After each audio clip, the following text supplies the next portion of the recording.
We are live. Hi, everyone.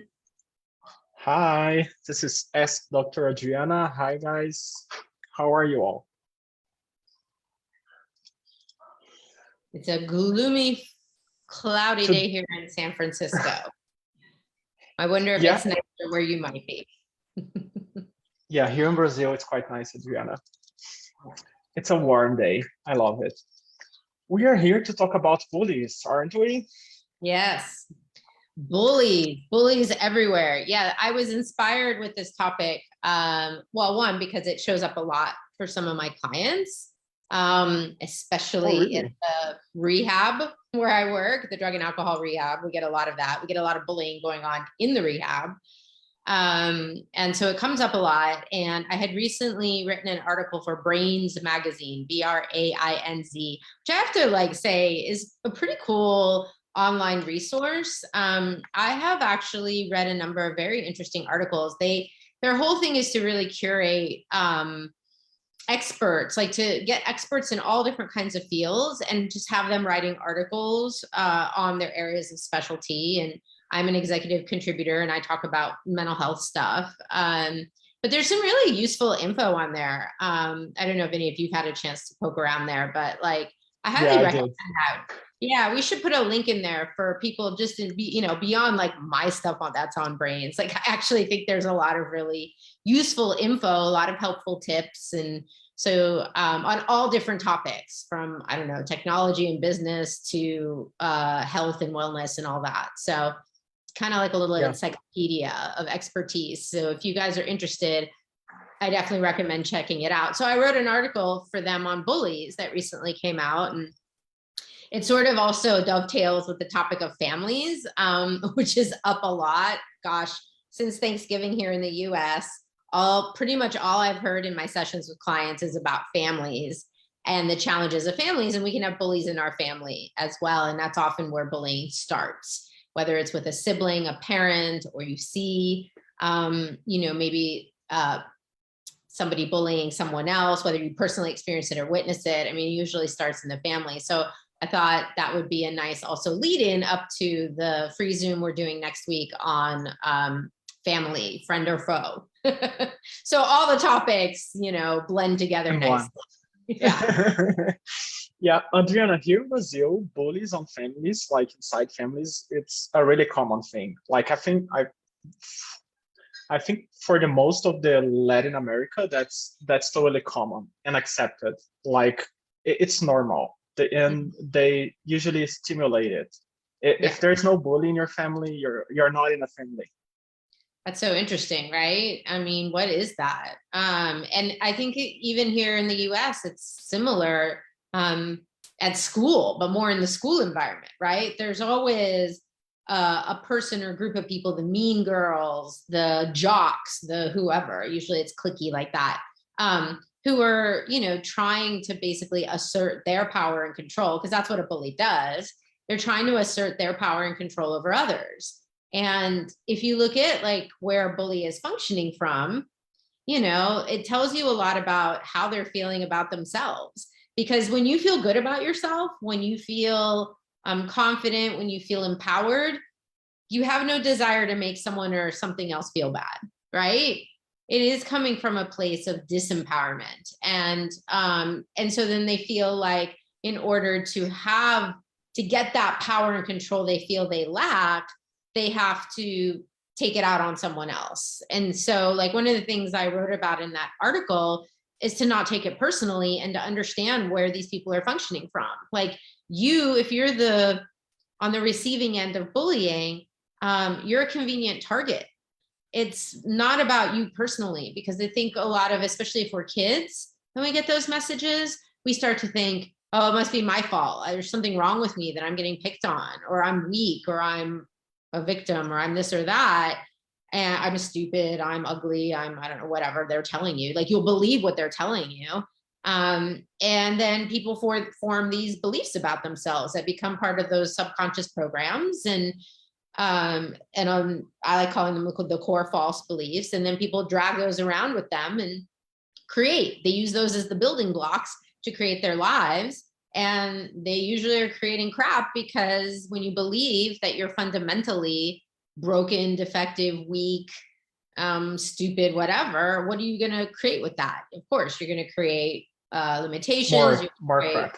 More crap, you're going to create failures, you're going to attract abusive people to you. That we know that there's this pattern that, especially if you received abuse, which bullying is a form of abuse, if you receive this kind of abuse early on, you might be more likely to attract that into your world later, right? If you had a bullying family member, you might choose bullies as partners. So if we want to break those patterns, we kind of have to look at what are the earlier experiences that created them, and what did we come to believe about ourselves as a result. I'm powerless, I'm helpless, I have no control over what happens to me. If you get those kinds of beliefs early on, that's the kind of life you're going to create. Yeah, totally. And they are all lies, and that's the thing that gets me the most when we're talking about bullies and getting bullied and hearing like all this crap from bullies, because it gets us so pissed, but we end up buying it. Yeah. And like identifying with it, and then oh, you've gone mute on my end. I don't know if the last part cut out. I don't know if it's just you or no, I can't hear you. I don't know if anyone else can hear you. Maybe can you hear me now? Oh, now there you are. Yes. Yeah, my mic had problems. That's why I was feeling so weird. I was like, there's something wrong, but I can't find it. Yeah. No, you're back. Yeah, I'm back. And they're all lies, like when we're talking about bullies. And that's what I would like to say. And we have a question from someone from Brazil. Oh, cool. And she's asked, yes, cool. I got like, oh, someone from Brazil just asked the question. She's asking, what if the bully in your life is yourself? I've been becoming aware of how much I find the wrongness in me. It's like an addiction. I'm always looking for the mistake I make with every choice or thought. How do we stop bullying ourselves? Thank you. Yes. So I guess, there's a lot of things I could say about that. One is, where did you learn it? How did you learn to become a bully to yourself? Is that the internalized voice of somebody you grew up with? Because this happens a lot, right? If we grow up with a really critical parent, teacher, whoever, somebody in our lives who's judging us a lot, many of us internalize that. And then we become the bully. We become the critic, right? We talk about an inner critic that most of us have that judges us incessantly, like what this person is saying.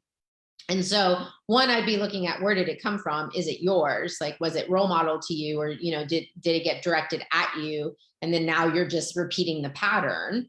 And what else could you choose? If this is somebody who does access consciousness, I think we have tools within access that we can use to actually clear some of that. Who does it belong to? Whose judgment is this really? Again, because you might be aware of other people that are doing that to themselves. I would look at distractor implants.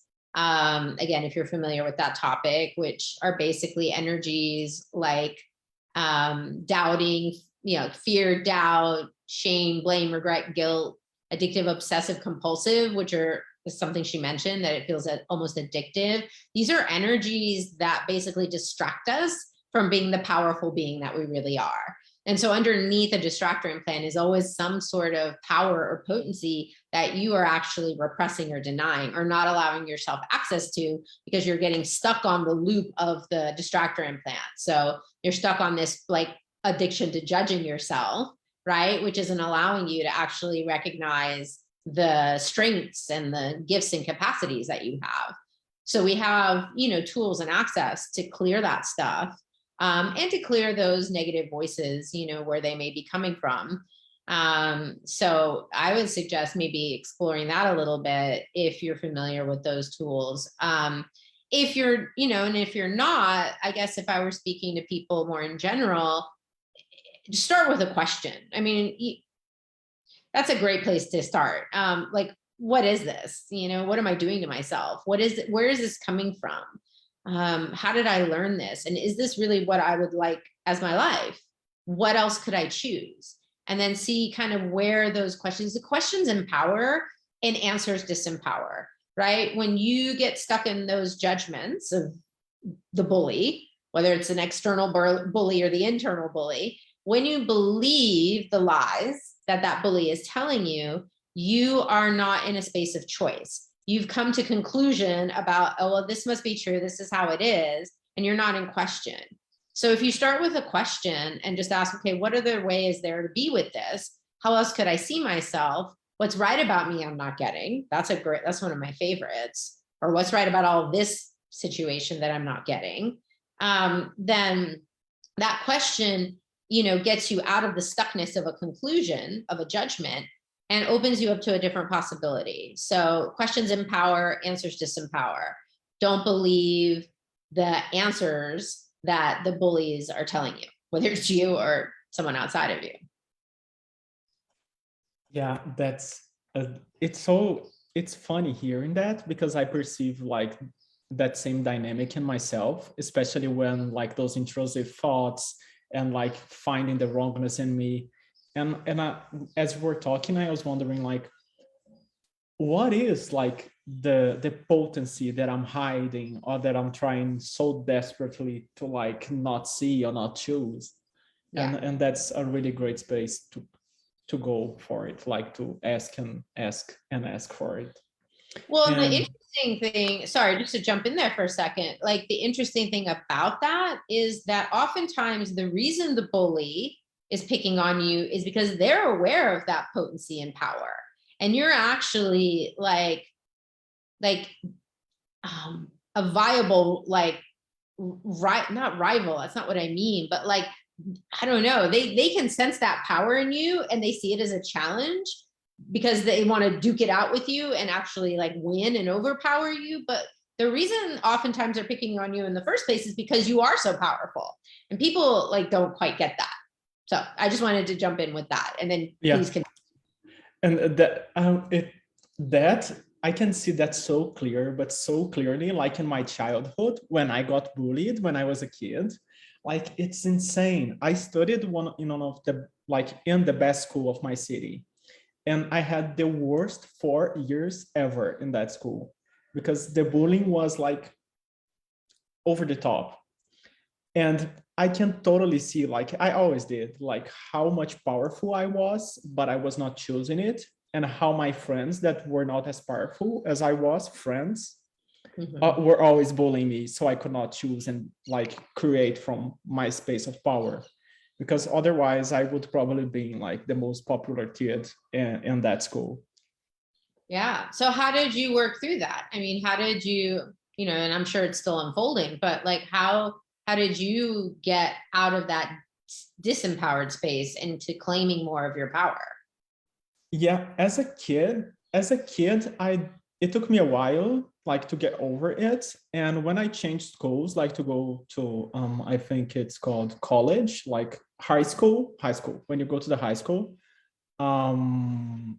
I chose to make a lot of friends. And I chose for myself, like, I will talk to everybody and I will make as much friends as possible. And I will make sure that I'm the leader. And then I started learning like self-development, like NLP, neuro-linguistic. Yeah, I started studying that. I started to read books about how to be a leader, how could I make new friends. And all that started when I was like 13 to 14 years old. And like that was right after I got out of the first school that I studied. That was horrible.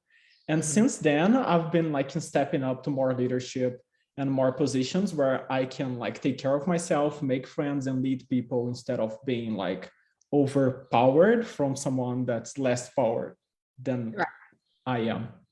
Well, that's the irony, right? And in fact, that person feels less empowered than you are. And that's why, in part, they're picking on you. I mean, it's really, really fascinating. I mean, it's what we in psychology call projection, right? That person is projecting their own perceived weakness, their own powerlessness, their own disempowerment onto somebody else, right? It's classic projection. And so when you start to recognize that, and also when you start to recognize that judgment's not real, I mean, I talk about this all the time. Judgment is the greatest source of human suffering, but it's a total invention. It is not real. It doesn't exist in anywhere else in the universe. It doesn't exist with the animals and the plants and the trees, and only people do it. And it's a learned behavior. You don't come into this world, as a like bright little shiny, happy little baby. You don't come in judging. You learn it. You are taught it. You're taught it from your family, from schools, from religion, from TV and media and social media and Hollywood and all of that. That's how you learn to judge. These people are right. These people are wrong. I should look this way. I should act that way. It all comes from that. And so when you start to actually question that and recognize that it's lies, it's not real, it's all an invention, then you like empower yourself. Then you realize, well, who cares? Even if you're calling me ugly, fat, whatever, like none of it's real. That's your stuff you're putting on me. I can walk away. I can get in that space of interesting point of view, interesting point of view. They have that point of view. Interesting point of view. They have that point of view. If you keep saying that phrase a few times, it lightens up the energy because you realize, oh, it's just a point of view. It's not even real. Or if you're doing the judgment of you, interesting point of view. I have that point of view that I'm a piece of crap. Interesting point of view. I have that point of view, and you keep saying that, which like gives you some space away from that charge. Because the thing that hooks us is the emotional charge, right? Because when you believe the judgment to be true, you end up going into one of those distractor imprints. You end up getting into shame. You end up feeling like really discouraged and sad and bleh about yourself, right? So that doesn't allow you to recognize the power you actually have, right? Because you're choosing to believe this lie. So interesting point of view kind of gives you that space to be like, well, wait a minute. Yeah, what if it's not true? What if that's not my stuff? What if that's someone else's stuff? And what other choice do I have here? Gives you a little bit of breathing room to make a different choice. I'm having all kinds of awareness here because like when you realize it's not real, like it's not real, like literally it is not real, things become so much easier, especially with that stuff like bullying and taking like offenses when people are coming at you with words and stuff. Like it's been a while since I like chose to myself that I would not take anything personally. And when I got to like college and started studying more complex stuff and meeting people that were way older than me,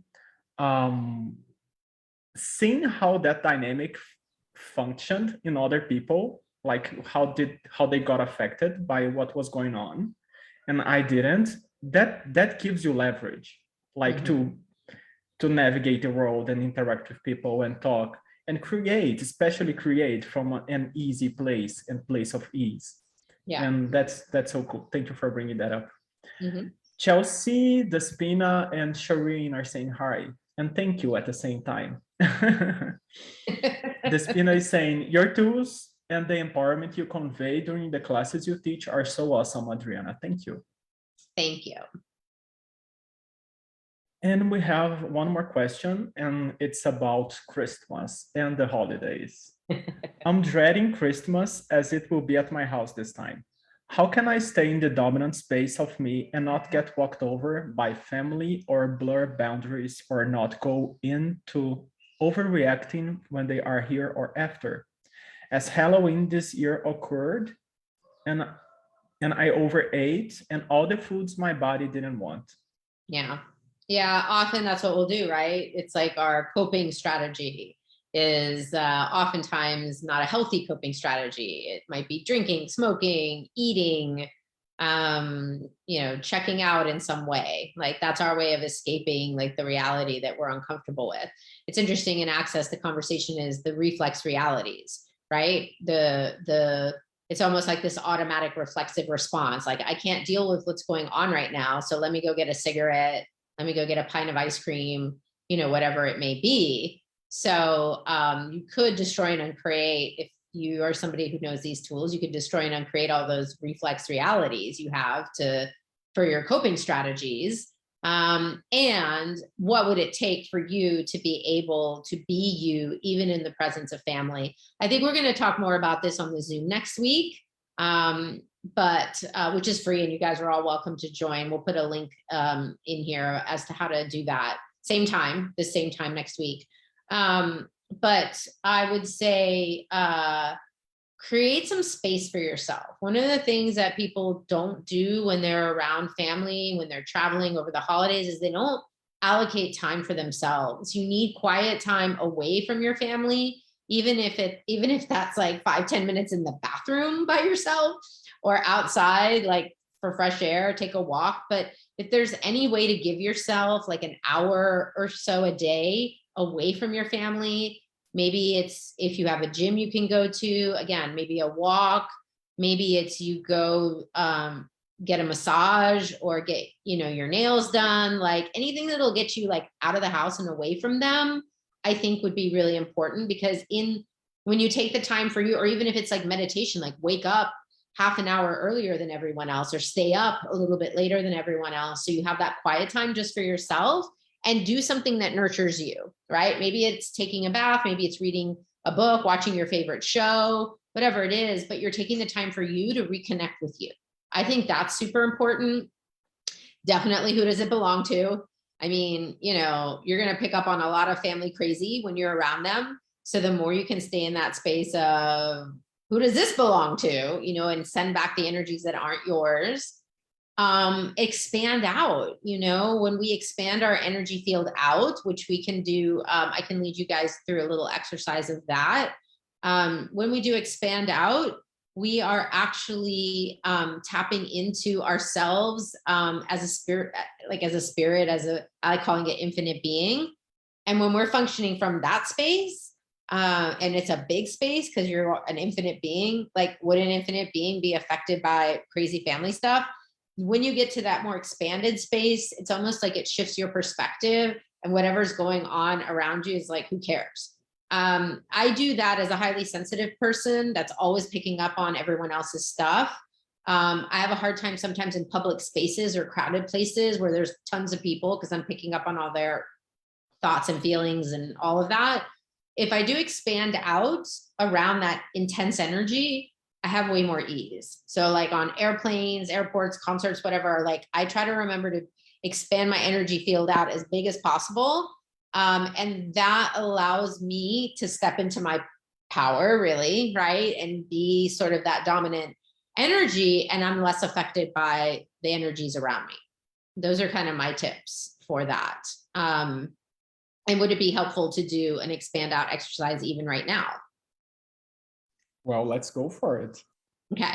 So with this one, I like leading it in a kind of more meditative way, and just know that you could also say expand out, boom, and like become infinite. It's that quick. But let's do it more meditatively. So you can keep your eyes open or closed, but it might be easier to have them closed. And then you just imagine, that your energy field, your aura, whatever you want to call it, expands out past your body and fills the room you're in. And this is not a thinking thing. It's just like asking the energy to expand out. Okay. It's an intentional thing. And then, and let yourself expand out even further to fill the whole building you're in, or car, or whatever you're in right now. And then keep expanding out in all directions, including down into the earth, up into the sky, until you're as big as the whole street or block. And then get even bigger until you're as big as your entire city or town. And you're going that far down into the earth and up into the sky. You're just really going out in all directions. And then get as big as your whole country. And then get as big as the whole planet, and go all the way down to the core of the planet, which is actually liquid, molten. And then from there, imagine radiating out into the solar system and going past the moon and the sun and all the other planets, expanding out through them and encompassing them and getting bigger and bigger and expanding out into our galaxy and through all the nebulas and comets and asteroids and whatever else is out there, space dust, and keep expanding out bigger and bigger until you're like encompassing all of the galaxies, of which there are hundreds, thousands, billions even. And you expand yourself all the way out to the infinite reaches of the universe, which are ever expanding. And maybe even there are multiple universes, which, you know, it's just so vast. And you as an infinite being are that vast. I mean, when you're in this expanded space, you realize I'm not just Adriana Popescu, who's in this body in this particular lifetime here on planet Earth. I'm a being who's had many, many lifetimes, many experiences, many different forms. I'm not just my ego of who I think I am in this moment. So when you're expanded out, notice what happens when you think about family, being with family at Christmas. And notice if the energy contracts, because sometimes just thinking about that brings up the stuff. So if you find yourself contracting, expand back out, keep getting bigger, keep trying to stay in that expanded infinite space. And imagine yourself moving through Christmas with total ease. If you were this much space when you were around your family, how much easier would it be? It's almost like there's so much space between all your molecules that other crazy judgments and energy and charge like passes right through you. Like, you know how much space there is between like all the stars and the planets? It's like you could have that much space and nothing could affect you. That's a choice you could make. It's easier to make that choice in an expanded energetic state than it is in a contracted one. And most of us, when we get around family, we want to contract and like get like small, like a child, and fetal and hide. But what if you did this instead? Would this be more empowering? Vinny, what do you notice when you do expand out? What's it like for you? Well, I'm really expanded. Like I'm all over. Like literally, it's not all over the place. It's almost like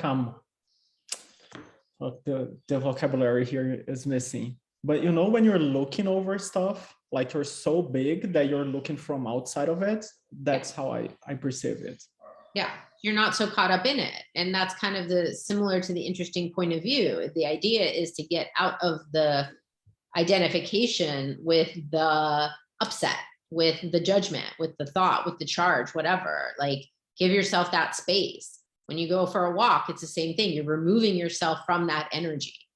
There are many ways to remove yourself from that energy.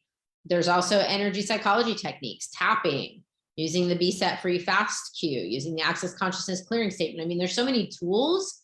That's why I love teaching all the tools.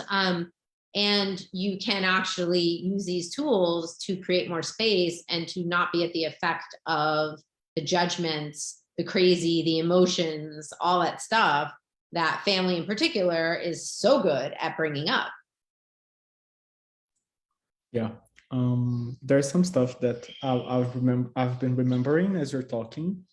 I used to use a lot of tapping, a lot of EFT, especially for those problems. Like when I was always judging myself or being angry at myself, like those were the two most things that I used the EFT for. Yeah. And I used it the most when I started living like outside my parents' house. I was moving to study and things were not so easy. Everything was new and I was getting like angry and fed up, like from the judgment of others inside my family, from the judgment of the new people that I was meeting. And it really helped me using those tools. Yeah. And another thing that came up for me and that I've been reading like hard on it, it's patience. Like sometimes we want the things to happen so fast, and like we don't have patience, especially with ourselves. No. And what would it take? Yeah, that's a tricky one. I get it, because we have the awareness that actually change can be instantaneous and creation actualization can be instantaneous. And so I think those of us that have that awareness of how magical we actually are get frustrated when in this reality, it's like feels so heavy and dense and slow. You know, use your tools, breathe, slow down. Like, you know, yes, you might be going a million miles an hour, and be the speed of space that you are. And what would it take to have ease with this denser reality in which we are currently occupying, you know, that we're here. So yeah, what would it take to have more ease? Use the tools. The tapping is also really good, and breathing exercises, you know, which we'll talk about more next week, are really good because they actually slow your body down. Like they, and like gets you out of, because when, especially with family, we get triggered to that like fight flight kind of response. And the tapping and breathing stuff is good because we're actually sending a signal to the emotional part of our brain to like calm down. So we get out of like the agitation arousal state and we get into a calmer, more relaxed state, kind of like same thing as energy work can do, like access bars or other energy therapies that again are working with like changing the biochemistry of our body, changing the way the energy is flowing in our body. So we can also self-regulate.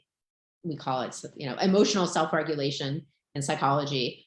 We can learn tools for that as well. And that might help when you're getting impatient and amped up, to just like breathe and just like recognize in this moment, everything in this 10 seconds, everything is totally fine. And I can choose to get all jacked up about how slow things are going, or I can choose to just be grateful for what is in this moment. Like I have that choice.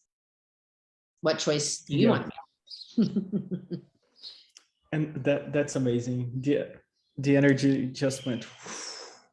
And Despina is saying it's a sense of peace and space, relaxation when she does the expand out exercise. Yeah. And what's going to happen next week, Dr. Adriana? Yeah, so we're going to do a free Zoom. We have a landing page set up where you can sign up. It will be at 11 a.m. Pacific time. So the same time next week. Family, friend or foe. So talking about some, you know, fleshing out some of the basic ideas I introduced here today, some tools for how to deal with family. We're actually going to, today or tomorrow, another article in Brains Magazine will get released, which we can post here as well after the fact, on family. So I'm going to expand on the ideas I'm putting forth there in that family article. And yeah, and we can do some more direct facilitation, you know, with some tools so we can go a little deeper. So if you're interested, yeah, please do sign up. We'd love to have you there. There'll be recordings if you can't make it on live. I always record my Zooms and talks and stuff, so you'll be able to get a recording, but you do have to sign up to do that. And yeah, what are the infinite possibilities for what we can create? And I will give you a little nugget. Some of you obviously know this one, but one of my favorite acronyms for family I learned from Access: fucked up and mainly interested in limiting you. So what's possible beyond that? That's what we're going to explore next week. Amazing. Thank you, Adriana. Thank you. For now, I think that's all. Yeah. No more questions. And I really loved being here with you. Thank you for your insights and your expertise. Thank you. Thank you, everyone, for watching this. Thank you, Vinny, for hosting this for me. And I hope to see you all next week or some other time. And you can always find out more about me and what I've got going on all the different social media platforms. I'm on TikTok now. That's the latest. And my website, adrianapopescu.org. Bye, everyone. Bye.